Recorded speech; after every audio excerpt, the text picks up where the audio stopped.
Hello and very warm welcome at Amish Shackle 5858. I am Amish Shackle. Foreign news have been reported by American, European, Asian, African, Australian news channels and the news agencies. So please let's go to the headlines.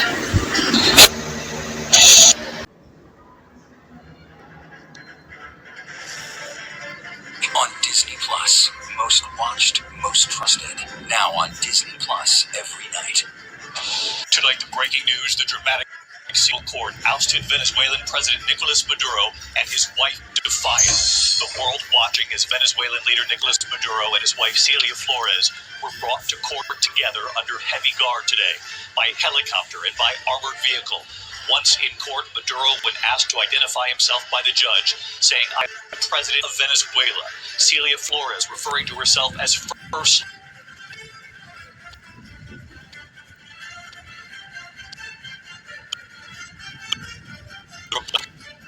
the federal courthouse.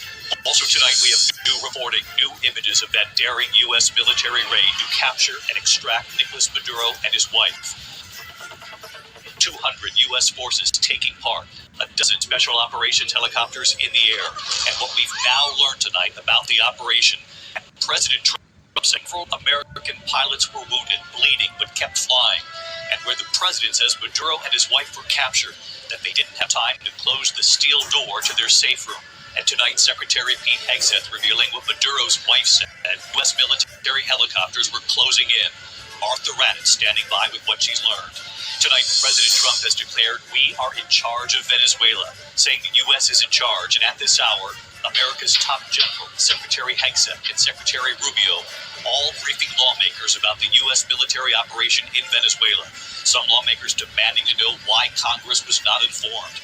And tonight, President Trump's new threat, possible military action involving Colombia, Cuba, Mexico, and saying the U.S. wants Greenland. Inside Venezuela tonight, Maduro's son also indicted by the U.S., now warning no country is safe. James Longman on the Venezuelan border. The American tourists stranded in the Caribbean, the FAA shutting down airspace for a time because of the military operation. Tonight, the ripple effect still being felt. It could be days. Tonight in the U.S., the sweeping changes from Secretary Robert F. Kennedy Jr., the CDC now eliminating 6 vaccinations from the list of recommendations for children. So we'll go down the list tonight. For the first time, one of those new weight loss drugs now available in pill form and the more affordable price tag. And Black Monday in the NFL, the list of NFL coaches who've been fired tonight. From ABC News World Headquarters in New York, this is World News Tonight with David Muir. Good evening. It's great to be back with all of you at home in the new.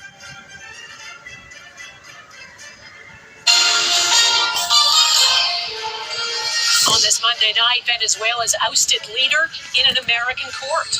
What Nicolas Maduro, captured in a U.S. military strike, claims as he pleads not guilty. The Trump administration shrugs off claims it violated international law. There is no war against Venezuela or its people. Reaction from Latin America. Our Jeff Semple is in Colombia, near the Venezuelan border.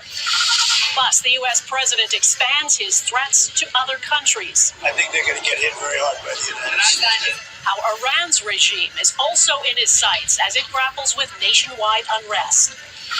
Crude concerns. Should Canada's energy sector be worried by the U.S. taking control of Venezuela's oil? And against all odds, the Quebec man now cancer-free 4 years after being given just months to live.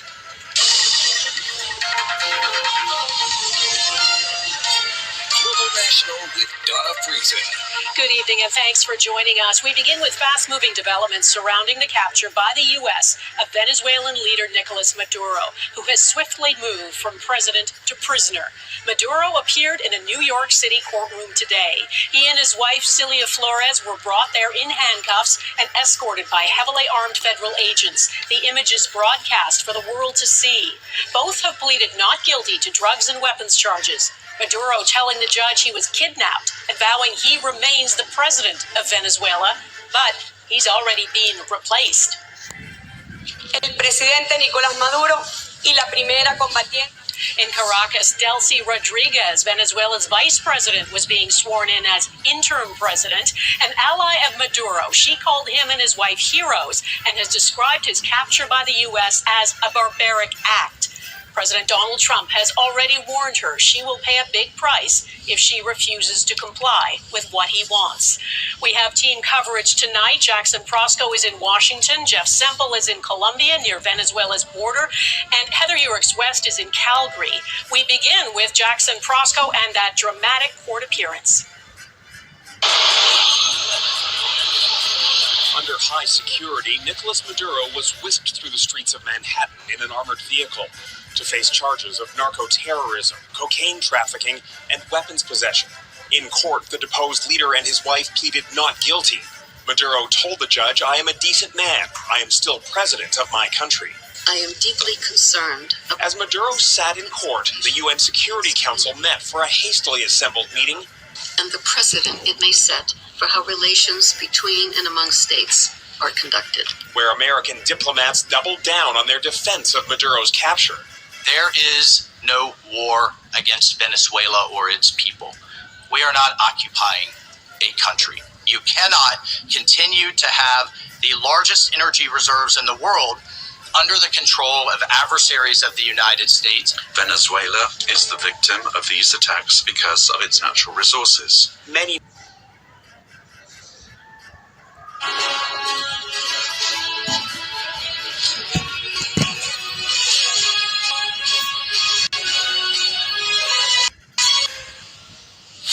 Very good morning to you. It's 6 o'clock on Tuesday, the 6th of January, and these are your headlines this hour.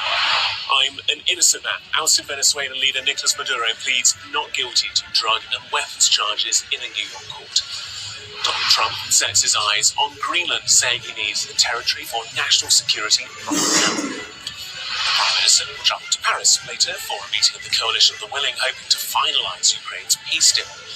More snow's on the way. Wintry weather causes travel chaos across the UK. And at 6:40, we'll see what's making the headlines in today's papers with NHS GP Dr. Raj Arora.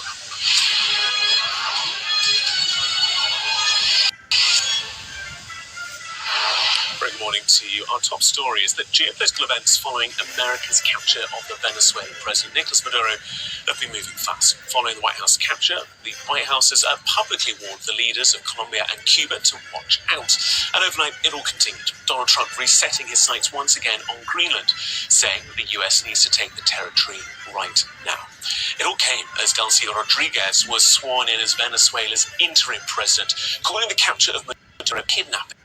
The ousted leader Nicolas Maduro prior to see appeared in court in New York, declaring himself an innocent and a decent man. Our US correspondent Martha Kellner was in court for his appearance and sent this report.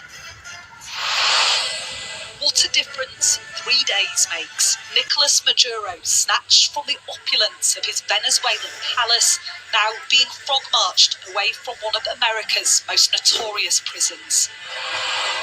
From president to defendant in one long weekend.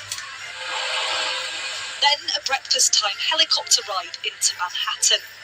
But this is no pleasure tour for Maduro, heading to his first court hearing. Maduro is being held alongside his wife, former First Lady Cilia Flores, seen here being removed from the helicopter after him.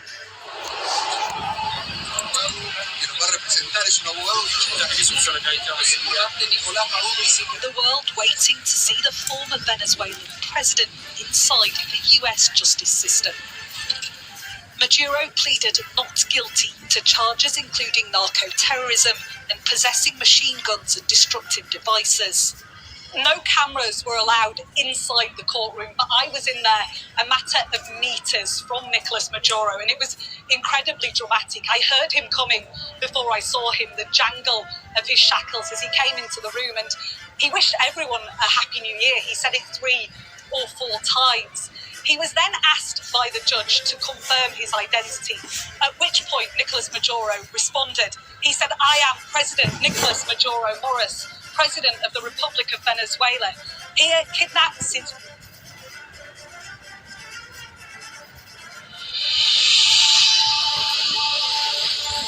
Today, a defiant Nicolas Maduro tells a U.S. court he is still the president of Venezuela, while he and his wife plead not guilty to drug and terrorism charges.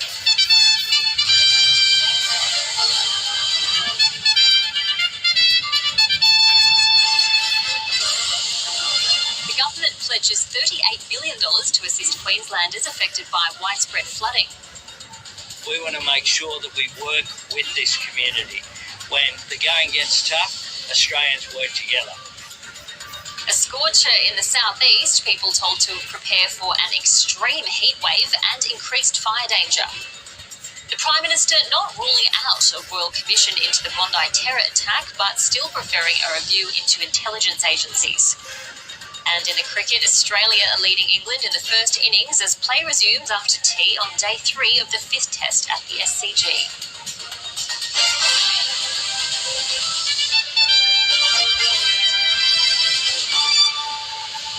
Hello and welcome to ABC News. I'm Ruby Cornish. We will have more in a moment. For now, we're taking you live to Sydney, where the New South Wales Police Commissioner is giving an update on temporary protest restrictions. For the 3 Sydney metropolitan policing areas. That declaration was in force for 14 days. The declaration did not prohibit protests, but it meant that no Form 1s under the Summary Offences Act were authorised. Effectively, that meant that protests were unauthorised and the protections that would normally be in place were not available. Those protections under the Summary Offences Act normally relate to obstructing traffic or people. Today, this afternoon, I have reviewed that declaration. I have decided that the holding of public assemblies for the next 14 days has the potential to cause fear and public safety issues. I have extended that declaration for 14 days. The declaration again relates to the 3 metropolitan policing areas. During that time, no Form 1s will be approved, again meaning that all public assemblies will be unauthorised. This is not about stopping free speech. It's about making sure that the community has time to feel safe. I ask for people to show respect. I ask for people to show courtesy. But most of all, I ask that people remain peaceful. We have spoken about this for 3 weeks. This was the most significant terrorist incident that we've had in New South Wales. It is right that the community has time to grieve and right that the community has time to mourn. This declaration today is about providing support to the community. It's about saying time is not now for any retribution. Time is now not about affecting public safety.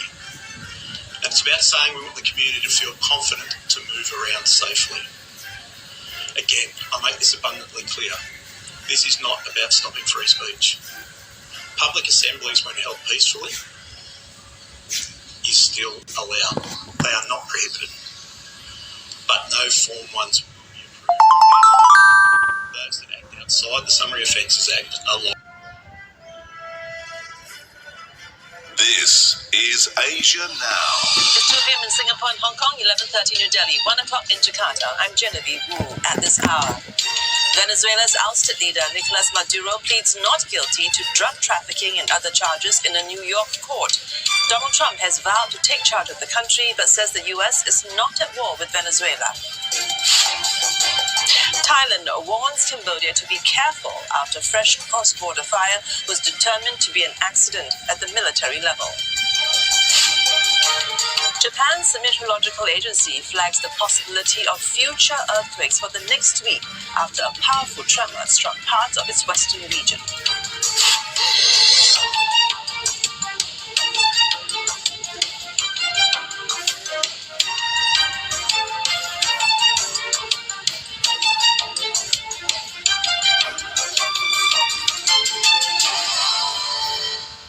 U.S. President Donald Trump has reiterated that he's in charge of Venezuela. This comes after ousted leader Nicolas Maduro insisted in a New York court that he was still president of the country. Mr. Trump told NBC News that the U.S. is not at war with Venezuela and is only fighting drug traffickers. He said Washington wants to nurse the country back to health, though there are no details yet on what that plan may entail. Maduro and his wife, Cecilia Flores, have pleaded not guilty. The pair were captured in a U.S. military operation over the weekend and have been accused of drug trafficking and possession of weapons. The couple said they will not seek bail at this time. Maduro will appear in court for his next hearing on March 17.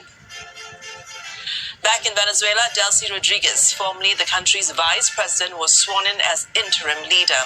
Ahead of her confirmation, she called for a balanced and respectful relationship with the U.S. Mr. Trump said he does not need congressional approval to strike Venezuela again if Ms. Rodriguez refuses to cooperate. Critics say Mr. Trump tested the limits of his executive power when he intervened in Venezuela without consulting Congress, which is required under U.S. law. Ms. Rodriguez is a key Maduro ally and has referred to him and his wife as heroes held hostage in the U.S. Vengo con dolor por el secuestro de dos héroes que tenemos de rehenes en los Estados Unidos de Norteamérica. El presidente Nicolás Maduro y la primera combatiente, primera dama de este país, Cilia Flores. Maduro's son has pledged support for Ms. Rodriguez, assuring his father that the country is in good hands. He called for international action against the U.S. capture of the deposed leader. Pueblos del mundo, a ustedes les digo, la solidaridad internacional con Nicolás, con Cilia, con Venezuela, no es un gesto político opcional, es un deber ético y jurídico. El silencio frente a estas violaciones compromete a quienes callan y debilita el sistema internacional que todos dicen defender. Nick Harper is tracking this story for CNN in New York. He tells us more about how Maduro defended himself in court. This was a short, intense and dramatic hearing. Dramatic both inside the courtroom and outside. Remember, this was the first time that we have heard from Nicolas Maduro since he was taken from Venezuela in that US raid. And he struck a calm but defiant tone in the courtroom. He asserted that he is still the president of Venezuela. He said that he was a prisoner of war, that he had been kidnapped. And he went on to say that he was innocent, not guilty, and a decent man, throughout very much saying that he should still be running his country. That hearing lasted about 40 minutes. That was the drama inside the courtroom, and outside we saw protests and counter-protests from people both loyal to President Maduro and those who have been celebrating the fact that he has now been taken from Venezuela and his rule there has ended. Let's have a little listen to what those different protesters had to say. Nicolás Maduro today is going to be brought to justice after 14 years of running our country.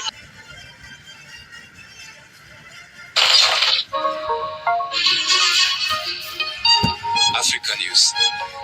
The news.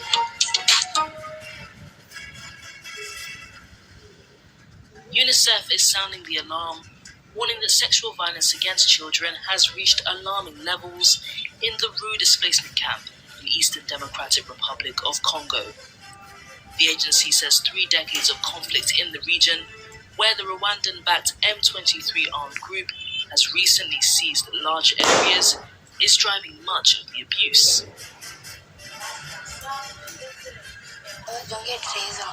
I was 13 years old when the rape happened, and today I am 14. On my way back from school, my aunt sent me to fetch vegetables from the field. I was alone when I met a stranger who raped me and fled. When I returned, I told my parents, who took me for treatment. I was treated and then returned home. After the rape, I had severe stomach pain, and when I was given medication, it relieved me a little bit. Camp authorities say emotional turmoil has taken hold among displaced families. When the victims arrive, they are first sad. Afterwards, there is also fear, because there are many people here at the site. Après ça, il y a la peur aussi, parce qu'il y a beaucoup de monde ici, c'est au site. We also see feelings of guilt affecting the victims. And sometimes there is anger as well. Qui joue sur les victimes, et parfois il y a des colères aussi. For the displaced, survival is a daily risk. Authorities say even moving a few meters beyond the camp can be dangerous, with civilians facing threats of attack, killing, or sexual violence from armed militiamen. When women are raped, especially by militiamen, most do not know the perpetrator or do not know him before. They will only say that they were raped by a man from such and such militia, but cannot go further. At that stage, it already takes great courage for survivors to report a militiaman, because they fear reprisals that may follow complaints or legal action. Justice often feels out of reach. In Eastern DRC, a slow and corruption-plagued legal system is largely absent, and conflict hit rural areas like